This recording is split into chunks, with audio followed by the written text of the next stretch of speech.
Seine-Maritime. On l'apprend aujourd'hui, 3 policiers ont été mis en examen dans le Val d'Oise pour des violences sur un jeune de 19 ans. Les faits remontent à janvier dernier à Cormeilles-en-Parisis, près d'Argenteuil. Lors d'un contrôle, il retrouve dans son téléphone d'abord le photomontage d'un policier déguisé en stripteaseuse. S'en serait suivi, selon les déclarations du jeune homme, un véritable déchaînement de violence, Cindy Hubert. Oui, le jeune homme décrit des coups de pied, des coups de poing, des insultes, des tirs de taser pendant près de 40 minutes.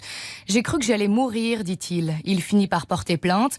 Des hématomes à l'oreille, sur les joues, sur les jambes. Et pourtant, le médecin de l'unité médico-judiciaire du même commissariat ne mentionne que des lésions superficielles, aucun jour d'ITT. Les fonctionnaires nient en bloc.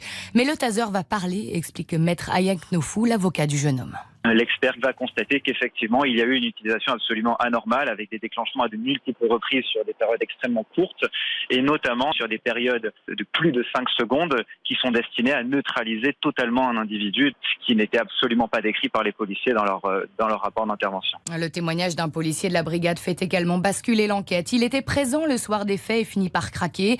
Dans notre groupe, parfois, les contrôles n'étaient pas faits comme ils devraient l'être. Aujourd'hui, les 3 fonctionnaires réfutent toujours tout usage disproportionné de la violence.